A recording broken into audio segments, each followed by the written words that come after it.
Voilà, bonjour à tous, très heureux d'être avec vous. Bonjour Valérie Fournier. Bonjour Olivier. Heureux d'être cette année encore avec vous pour animer cette assemblée générale des ESH. Pour mémoire, je m'appelle Olivier Delagarde, je suis journaliste à France Info, pas très loin d'ici, juste de l'autre côté de la Seine.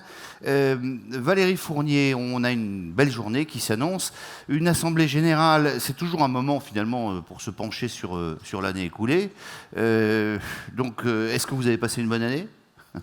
On a passé une bonne année, une année active, en bouleversement, qui se finit, je pense, par un peu plus de lisibilité qu'au début de l'année dernière, mais en tout cas, oui, une bonne année. Et qu'est-ce qui nous attend aujourd'hui ? Qu'est-ce qu'on va faire ensemble finalement ?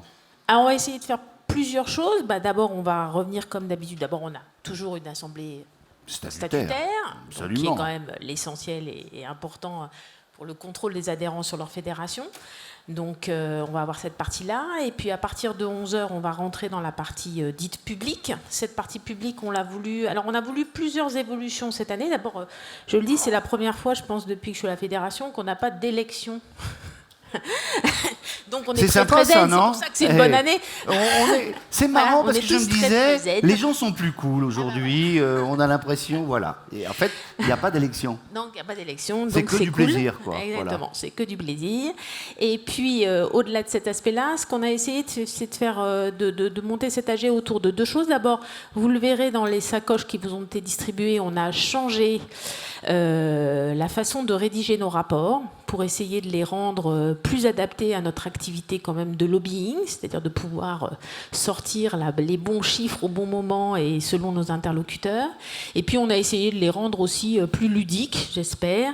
Voilà, je pense qu'on fera encore une autre évolution l'année prochaine parce que nous avons l'intention d'avoir un grand projet d'entreprise dont je reparlerai dans le cadre du discours, Voilà, que nous allons le lancer rapport, en septembre. Voilà, donc c'est un. Ah oui, en français, rapport. il n'est plus en chinois. Il n'est plus, voilà, Voilà. c'est ça. Voilà, mais qui reste quand même le travail, je le dis, énorme de Didier et de ses équipes, qui travaillent beaucoup à faire la consolidation de nos chiffres et à en donner la plus grande exhaustivité à la fois, mais en même temps de les rendre accessibles à toute personne qui souhaiterait s'intéresser aux ESH. La deuxième chose qu'on a essayé de faire, c'est de garder... alors on a fait un lien avec l'AG de l'année dernière, et puis on a essayé de montrer que notre fédération est une fédération qui innove, qui s'intéresse à ses salariés, etc., etc. Donc on aura bien évidemment quelque chose qui est un marqueur fort pour nous, qui est le Fonds d'innovation sociale. On aura un petit clin d'œil à la branche important qui montre que nous sommes aussi une branche qui nous intéressons à l'évolution de nos métiers, à la qualification de nos salariés, et que ça fait partie aussi des parties prenantes d'une entreprise. C'est pas un scoop, il y a eu la première édition l'année dernière, donc voilà. Mais malgré tout, c'est un joli diplôme certifiant et une belle opération conduite par Patrice Rier au nom de la branche du collège employeur. Et puis cet après-midi, on reviendra à nos classiques, c'est-à-dire qu'on fera un peu de prospective, parce que l'intérêt... Quand on est dans une entreprise ou chef d'entreprise, on est à la fois dans l'opérationnel et puis on doit faire face à des événements qui bougent, des modèles qui changent.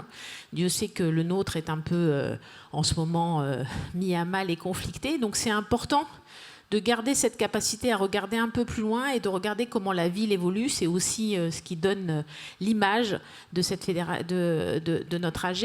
Et puis, enfin... Il y aura donc une belle table ronde avec Gérard Mermet, je vais toujours l'appeler Alain Mermet, mais c'est pas ça, le géographe Éric Guilhuy, et puis l'économiste Olivier Babot. Enfin, il y a une belle table ronde dès la reprise, juste après le déjeuner. Donc il faudra bien être là à l'heure pour pas manquer le début. Exactement. Et puis, on aura...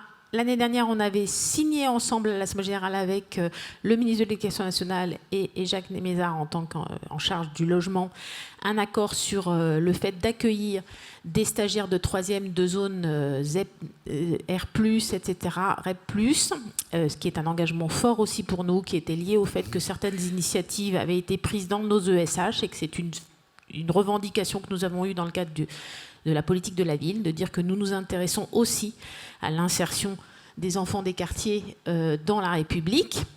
Et donc, on aura l'exemple d'une entreprise de la fédération qui a, cette année, accueilli avec un proviseur qui viendra témoigner de l'intérêt pour lui d'avoir eu pour ses enfants un stage dans le logement social et d'avoir pu permettre à des stagiaires de 3e de pénétrer nos métiers. C'est une façon aussi de montrer que le bailleur, il n'est pas que là pour construire et gérer.